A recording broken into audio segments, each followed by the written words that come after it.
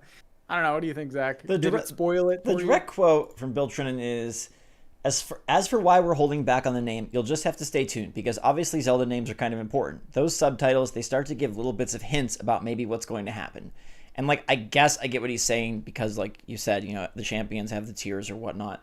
But if they just drop that title without gameplay, we would have no freaking idea what the heck it was. I mean, I do wonder if in their head, labeling it anything outside of Breath of the Wild 2 was, like, a spoiler that, like, oh, this is... I don't know. To me, it seems like it was probably done for some sort of marketing reason. Like, hey, if we just continue to refer to it as Breath of the Wild 2 until we have something to show, that assures people that this is another Breath of the Wild instead of anything else. Because I don't buy this. That what hint would we have got? Like, there's a kingdom, okay, and I don't know. Unless they were worried, like, oh, someone's gonna die, Zelda's gonna die. You know, maybe they didn't want that going around. But I would venture to say it's all BS and they just wanted to keep using Breath of the Wild because that's what people yeah. I mean, maybe they just didn't know. Yeah, they were still working on it. That's true. You're probably right. Keeping it as Breath of the Wild 2 for so long was probably the right marketing choice. Because, you know, it's not like this is Skyward Sword or Ocarina of Time or Majora's Mask where it's directly related to a gameplay thing, at least as far as we can see. Mm-hmm. So yeah, they probably just didn't know. No, that would be kind of amazing. Yeah, I got another. Go ahead. Oh, I was gonna go to another question. Yeah. If you wanted to. No, go. Yeah. Oh, okay. Yeah, this is something we didn't talk about. Angela says, I've seen a few videos covering this now, but Nintendo quietly changed the file size of Tears of the Kingdom from 18.2 gigs to 15.9. What do you think this means? This is all you. I'm not good with all this tech stuff. So basically, about a month ago, the game was listed as 18.2 gigabytes on Nintendo's site. And there was some speculation that, like, oh, Nintendo Switch cartridges are 16 gigabytes. Maybe this is why they're charging 70 because it's on a bigger cartridge. And then it got brought back up this past week on Reddit, and some people made videos, as you mentioned, like, oh, if you go on the eShop, it says 15.9. So where did the 2.3 gigabytes go? What the heck happened? Is this just a scam to make us think it was bigger? I have no idea where those 2.3 gigabytes went, but I can tell you that there is no world in which Nintendo was charging 70 because of the cartridge. That was not the reason, has never been the reason. That's just the reason, and I mentioned this in my video, is like, if Sony first-party games are 70 and Microsoft first-party games are 70, you better believe Nintendo first-party games, at least some of them, are going to be 70 because they're not lower, they're not worse, they don't view themselves that way. But it is weird, like, in a month, did they just add that much compression? Did they... I saw also this, like, oh, conspiracy, like they cut content. That would be... No way. That would be the ballsiest move ever to be like, with a month to go, we're chopping this for DLC. I don't think that's... And in a year, we get the DLC for this game, and it's the exact, like, missing portion of the file 2.3 size. gigabytes. Yeah, God. I don't know what caused it or why. I don't think it was just like a error. I don't think they just typed wrong. I don't know. It could just be compression, I guess. I don't know why they would have uploaded it to begin with, though, at that point. Yeah. Because, I mean, we know the game was gold when that gameplay demonstration came out in late March. Mm-hmm. And this happened, last week? So they had, like, another half a month to compress it, I guess. But then why would they even upload it to begin with? It's such a weird thing. Has this happened before with, like, a first party? As far as I know, no. That's why this was, like, kind of starting to catch a little bit of fire of, like, what are they doing? Is there, some nefarious motive? But... They uploaded the Switch Pro version on accident. Yeah, there you go. Extra gigs right there. 4K textures. I just can't think Zach of. is about to make a video, right? He's like, that's a good idea. It's percolating. I can't even think of like what benefit do they gain from making it look bigger? I mean, outside of the cartridge thing, which I guess could be some weird thing. I don't know. Like you said, it went gold. So if this was 6 months ago, I'd say, oh yeah, they just found a way to get it smaller. But we will probably never know. We will probably never have an answer. How big is Breath of the Wild? Maybe they did just want to make it look bigger. I want to say like 12? 13 Oh, okay. It says. Yeah. So yeah, it was already bigger anyway if it's 15. So Yeah. This is a weird conspiracy going on. Yeah. I don't know what was. It is very strange. Like, I'll give them that. Like, it is odd and unprecedented and weird, but I don't know. I don't have a good answer for you. I don't know. Like you said, we'll have to wait and see if the DLC is 2.3 gigs. The exact size, yeah. Becky said, how soon after release will they announce DLC? I want to say that they announced that expansion like a month after Breath of the Wild came out. It was like very soon. It was before, wasn't it? Because I Was remember it people before? yeah, because you could buy it day one with this little Switch shirt. Oh. And I remember that people were really upset because they were like, we waited so long for Breath of the Wild and now you're already selling us DLC. So it's definitely not getting announced beforehand, especially because of all the talk of this game looking like DLC. Next Direct, if that's in June, September, whenever that is, I imagine. We'll probably just If there's a next direct. there's DLC. There's hopefully there's a Direct. Yeah. Devin asked, or it's more of like a question comment. Something nobody has considered is that when Link was defeated in Breath of the Wild, the Master Sword was weakened. So maybe had he been able to keep fighting at that time, it would have broken back then. Deep lore thoughts here. Well, Will we get a cutscene with Zelda's hand being cut off, or Link's arm getting cut off? Whoa! I hope just we grabs him and chops it off. I hope to start the game. Like, I hope so. Not Zelda.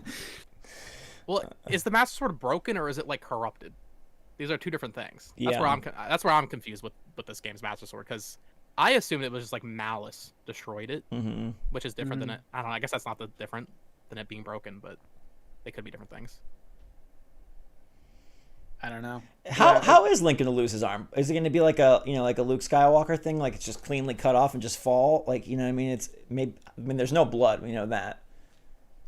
Or maybe his arm just gets corrupted, like you're saying. Like maybe it's I not. think it's gonna be corruption. Yeah. I like The your malice thinking though, touches Pat. I like this whole. That would be badass to start the game with just... Yeah, Quentin They draw Tarantino the line Zelda. on him. Yeah. Yeah. It probably just gets because we kind of see like all the red stuff, like you were saying, like swirling around, and so it probably is just like poof, his arm sucks now, or I guess it's great now actually, like in reality. It's overpowered. Yeah. He's got a Yeah. Zonai arm now. Yeah. Tony has mentioned a couple times. Do you think we'll see any Switch 2 spec references in the game files? I am not the one to talk about how data mines work, but people find stuff like that all the time, right? People find like, oh, on Call of Duty's website it lists the Switch, and half the time it pans out, half the time it doesn't. I'll say yes because I'm Team Switch 2 ASAP, so I'll say yeah. Okay. See, I'm opposite. I think Switch 2 is probably at least a year away. Okay. Not early 2024. Okay. It's definitely possible. I mean, I think we saw recently there was a hiring for Nintendo's nerd division in Europe, saying like high performance, was required for the job. So they're obviously working on it. It's definitely coming within a year or two, but I think they'll be smart enough to remove that from the files for this one. So let me ask you, just for my own personal question, what is happening in the second half of the year if there's no Switch 2? I've done several videos about it because I don't know, man. Okay. Switch 2 is definitely not this year. I think it would have already been announced, but they waited till July for like the light for the OLED. Remasters, remakes. Okay, well that's where you get the distinction. Are you thinking Switch Pro or Switch 2? Because if it's Switch Pro, that could I think they're happen the same this year, I thing. guess. A thing that will not play or will play exclusive games. You think they're the same thing? I don't think that there are going to be exclusive games. Okay. So yeah, let's just for simplicity's sake say Switch Pro. Yes, I guess okay. that's possible. Mm-hmm. But then what do you launch with it? I guess 3D Mario is the obvious Yeah. choice, but Zelda was the obvious choice. And the fact that we're getting Zelda now, it's just like, But I thought about this too, Bo, and I was thinking, what if Nintendo felt that they needed a game that could really show the difference. And so launching Zelda on the Switch with the already like the huge install base, everybody has it, and now we can show the difference. And for people that are waiting till the holiday season or people that want to, replay it, maybe they use Zelda as sort of their like guinea pig game to, because if Zelda comes out day and date, I don't know that you can market the difference as well. Sure.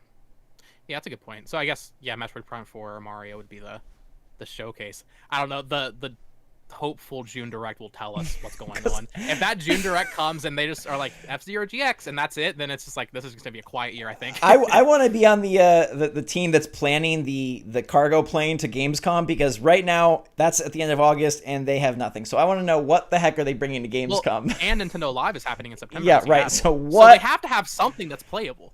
What is happening? Yeah. So I mean, to me, this is, bar none, the craziest thing Nintendo has done this generation is not tell investors, not tell press, not tell public, have nothing. And to me, the only reason that you would be that wild is if you had something so big that you're hiding. Because like you were saying, like if it's 3D Mario, why would they not have shown that at the February Direct? Get people really excited, this is coming, the Switch ain't dying. If it was remasters, like you're saying, Pat, I mean, I guess a high disappointment. Is that why they're high? Like, I can't think of a good reason if it wasn't something huge. And I know IGN has said before, like, oh, they just don't have anything. I refuse to believe that. Like, yeah, no, I also think there's going to be games for sure. I think the event in Seattle, I think all of us are just assuming that it's going to be this hardcore E3 replacement, when Nintendo literally could show up with Tears of the Kingdom and be like, we have a new game. Like, yeah. I don't know how hardcore it's going to be. I think the rest of the year is going to be very dry. I think there's going to be remasters, remakes, and I'm thinking that this is the holiday game, which scares me. But why? But there's Pokemon DLC. What's the reason? Maybe because next year they have their new console coming out. They just want these games to sell. At that point, why not wait to release Zelda? What's another 4 months to get it in September, October? Especially because, I don't know if I did a video on this, but they have released so much in these past 6 months. Why did they release the Xenoblade DLC last week? Exactly. It makes no sense. I will bet my right arm that there's a new game in November. There has to be. Yeah. The fact that they've pushed so much so quickly. I mean, even something like the Pokemon DLC, they could have held that announcement. And it is very curious that the Pokemon DLC releases as late as it does. Because if we look at past patterns with the Zelda DLC and the Pokemon Sword and Shield DLC, that should be coming out in the summer. And it's not.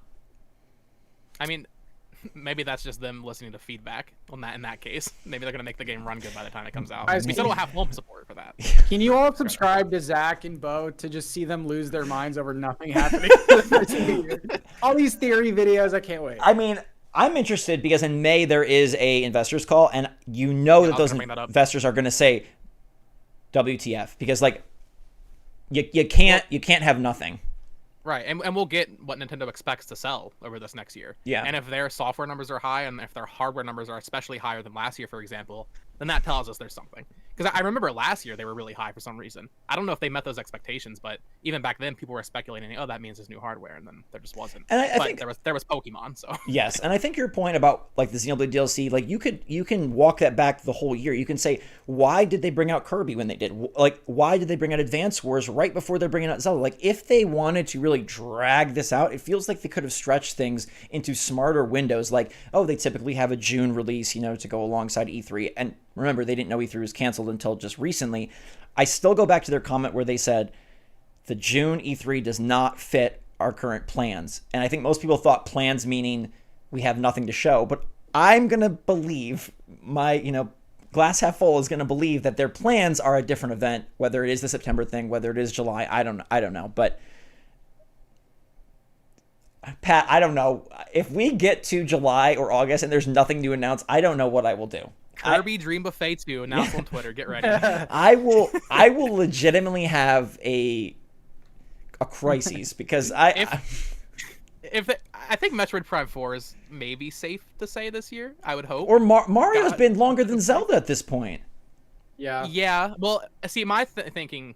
I've been very anti-Switch 2, but my thinking would be maybe March Switch 2 with a new Mario, and they save it for that. But then you get in this weird point, the Wii was dead when they announced the Switch, so it didn't matter that they hurt their holiday sales. The Switch will still sell this holiday, but if they announce the Switch 2 in like September, that's gonna hurt Switch. So I don't know, man. But can they even milk more out of a Switch without a massive game? Like if they don't have like. Well, it's like Pat said. I think Zelda's their holiday game. Splatoon's their holiday game. Mario Party from 3 years ago is their holiday game. And I think we'll get ports. I think Jeff Grubb's probably right about F-Zero. He's been pretty reliable. Yeah. 50-50. I think I've been saying this for a while. Tomodachi Life makes so much sense after Miitopia did it pretty well. And I've been in the 2D Mario camp for 3 years at this point. I don't know what's going on with that. Yeah, but I also think it's weird that there stuff. wasn't a Mario alongside the movie. Because that's weird. In a world where Switch 2 doesn't exist, why not have Mario be the big spring game and Zelda be the big holiday game? Yeah. Yeah. I mean, that's a good point. But it's the thing with how Nintendo prices their games. They're all still in stock. Every Mario game on the Switch is still, you can go buy it at Walmart. And, I got to the Mario movie early and they were showing ads and they're like, yeah, Mario Kart 8, Mario Party Superstars, Mario Golf Super Rush. You can go buy those right now. Yeah. So I think the way Nintendo views it and these evergreen titles they have, I think they're just like, well, they're selling anyway. Yeah. I think they showed New Super Mario Bros. U Deluxe in that trailer. I was like, are you kidding me? You can go two ways with this because, like, Nintendo has a lot of momentum right now. The park, their park's killing it. The movie's killing it. Tears of the Kingdom is probably going to be Game of the Year. Like, on one side, you could say, like, why do they need to rush for the next console? But the other side, you could be like, dude, you have the momentum. Release something else. Dude, if you release a new console with a shiny new Mario game, that would be a great start. And I do think that they are a little scared of transitioning over because the Switch was so successful. I could easily see them just coasting the rest of the year. I mean, with remakes, remasters, collections, the next Direct is going to be very telling, whether or not that's June, July, whatever it is. But well, if it's not in June, that's already telling, I guess. Yeah. The other thing is, like, from a straight up, this is giving me nightmarish flashbacks, but from a business standpoint, Pat, if we're thinking about it from a business standpoint, we have to say telling investors that we're coasting will tank their stock price. Like, they can't. I don't think they can do that. Like, I don't think they can say the success of Mario Kart and the success of Tears of the Kingdom are so high in Pokemon that we are not releasing new product. Like, I feel like even if that's what they wanted to do, their obligation to their board, their shareholders, is to continue to push out product. And so, like, when's that meeting? I think it's May 7th. Yeah, it's before Tears of the Kingdom, and someone is going to ask them what is after Pikmin, or what's the plan? What they're going to do? They're going to say, "Hey, look at our projections for Tears of the Kingdom. Look at our console just sold. Look at our program." I really think they're in a good spot. I see the need for a new console from a technical standpoint, but I think they're good.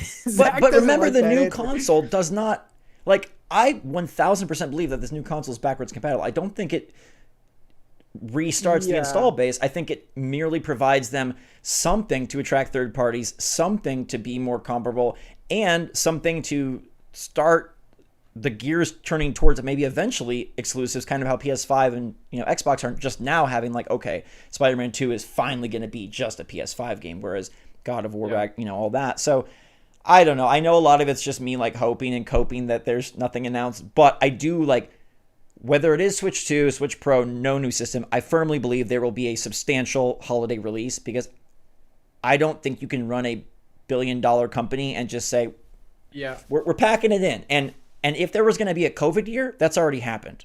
I don't think they can use the excuse that, like, well, COVID hurt development, so.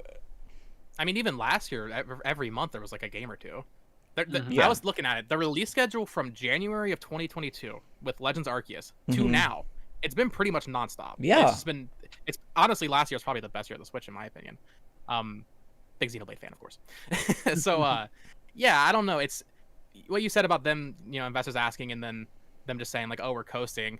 They're going to word it very pretty, though. They're going to be like, oh, we have Splatoon DLC. We got that Mario Kart 8 DLC. The big Splatoon DLC isn't even until next year, though. Like, the whole thing is just, they're timing on everything. Like, why not have that Splatoon DLC be, your big fault? Like, I don't know. Their timing to me is just very confusing, and I really hope that we're rewarded with all of this confusion leading to something. If it's an upgrade, if it literally is an upgrade where you can play Switch games, they don't need to announce that early. Like, they could save that a little bit. Yeah, I don't think like July. I don't know that there will ever be a brand new console. Oh, interesting. Wow. You think it's just going to keep being upgraded? Yeah, I think at this point. I don't know if Nintendo like actually cares about like records, but I can imagine there's some people that wanted at Nintendo that wanted to outsell the PS2. There has to be a conversation about that. But what right? if you keep it in the Switch family, kind of like the DS? Exactly. So everything is just, so this becomes a 300 million seller over the next decade or something. Oh yeah.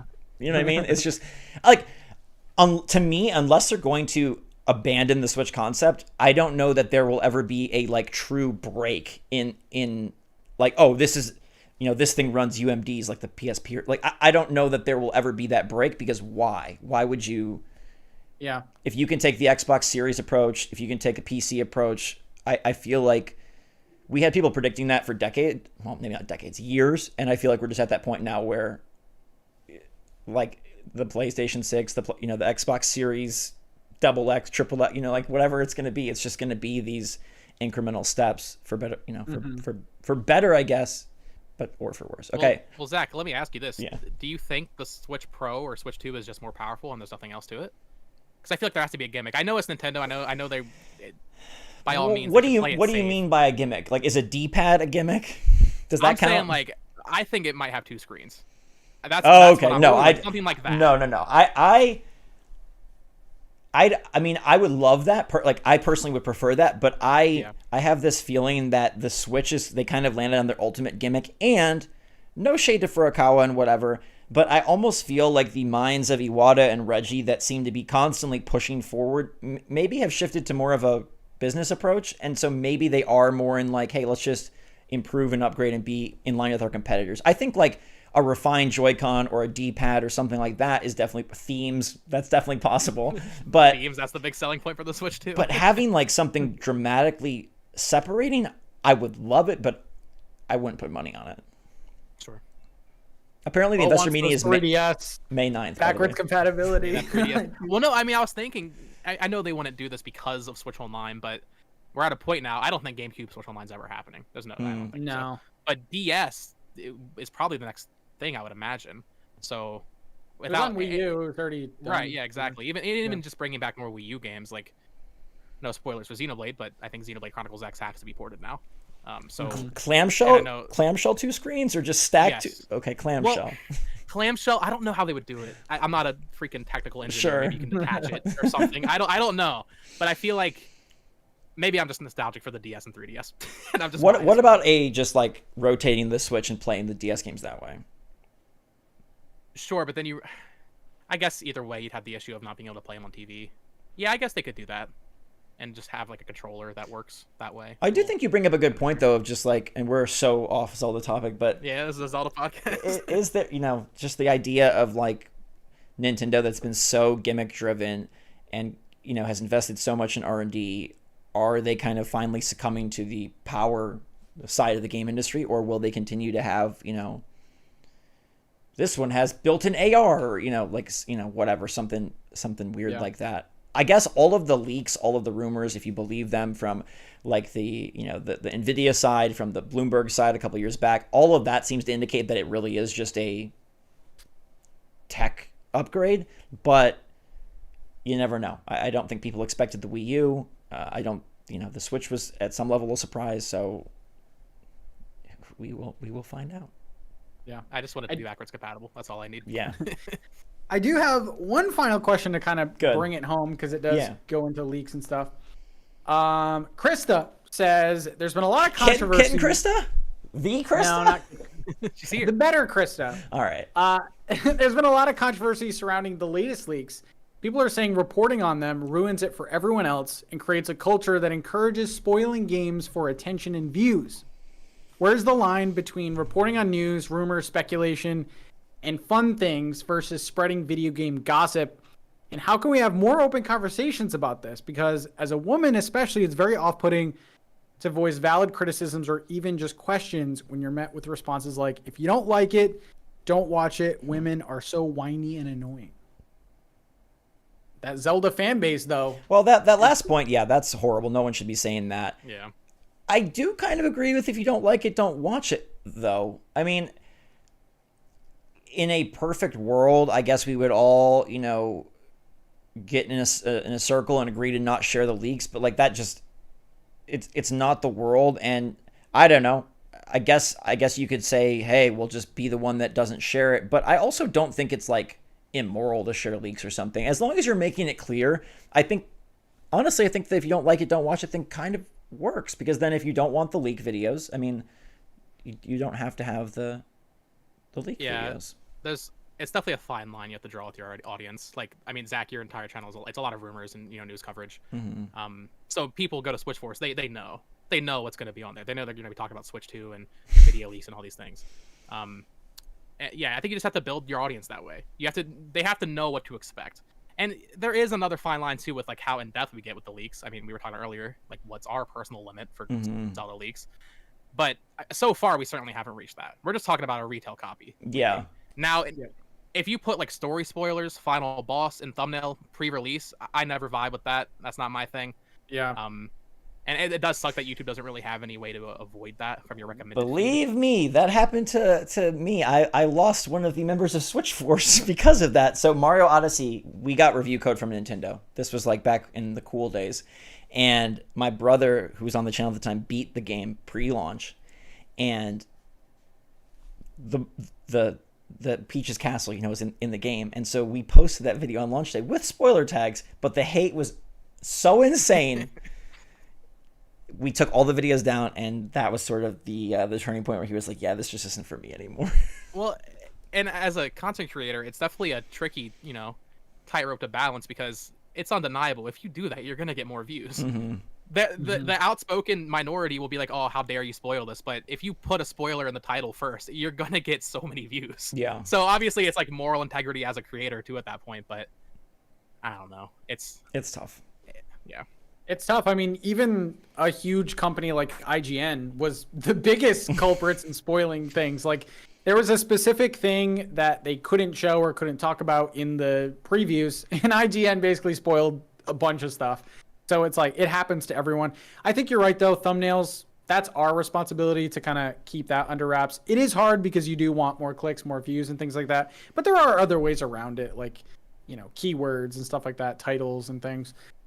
But yeah, if you're watching any sort of leak or pre-coverage on Tears of the Kingdom, like, you're clicking on the video. I even go a step further and do like spoiler warning upcoming, but not everyone does that. But yeah, if you're actively searching, then you're gonna probably be spoiled. Yeah, I nothing feel like major yet. Yeah, some people I feel like kind of, I don't know. It's like they look for it, but then they complain when it happens. Yeah. Like, I've been looking at 4chan, God forbid, and the Tears of the Kingdom Reddit, and I'll go to a post saying like, oh, someone has the game, and then I go to the comments and it's like, oh man, I don't want this to be spoiled for me. Why are you on the Reddit? Yeah, exactly. I know it sucks that you have to close yourself off from a community that you might love for a couple weeks, but the reality of it is, this is the internet. You're gonna get spoiled. Same with Twitter. Same with any social media. Yeah, I mean, there is a little bit of common sense. Like, don't look for the Mandalorian on the day that the finale comes out if you don't want to be spoiled. I see people say all the time, like, I can't believe someone put this in the thumbnail. And I get it, if it's on your subscription feed, then maybe that's a little more difficult. But like, given our internet, whether it's me and you guys or somebody else, like, if you really don't want to be spoiled, you better just stay away from all of that content. Like you said, like, how are you going to be on the pre-release Zelda Tears of the Kingdom Reddit and complaining about like, don't show me leaks, like, what? But I think people like, I think there is a certain satisfaction of like towing that line. Like, I had this strategy guide for Tales of Symphonia when I was little. This is a stupid anecdote, and I always want to know the final boss, and I had my brother look, and I was like, but don't tell me. And then from time to time I'd be like, can you tell me like a little bit, like, is it this person, is it that person? And finally he was like, got the strategy. I was like, you're so annoying. Like, here's the final boss. There, you spoiled it. You happy? And like, I feel like that's a lot of people of like, they want to know, like, they want to dip their toes in the water, but then if it's a whole plunge, then they're like, oh, screw you. You ruined it. But I think, I don't know about you, Bo, but I know me and Pat will not be putting story spoilers or massive, like, no, of course not. Yeah, anything like that in our titles and our thumbnails. I think it's going to be very safe, because this game is important not only to the audience but to us as well, and we want to preserve that, that sanctity for everyone as best as we can. Yeah, Hard to agree. Yeah, and nothing major has spoiled yet. Yes. The only thing that I definitely wouldn't look into is the art book, because apparently there's enemies and items in there. But I will say that because I have seen the art book, and I will say that the gameplay presentation kind of revealed the big spoiler. I mean, yeah, one of the biggest spoilers in the art book was kind of this idea of weapon combining, and that's kind of, now out there. So as of right now, you're good. When we do this podcast next week, probably won't be good. So we'll talk about that then. But Bo, thank you so much for joining us. I had a fantastic time. We could talk Switch 2 forever. But yeah, thank you guys for being here. Pat, thanks for joining. We'll be back next weekend for our last one before the game. Dude, that's nuts. That is nuts. It's been so long. You're talking about Office Depot. I remember seeing that trailer in a hotel. Like, that was a long time ago. That was a long time ago. And now we are, less than 2 weeks away, which is exciting. So thank you so much, everybody, for watching. Until next time, SwitchForce out.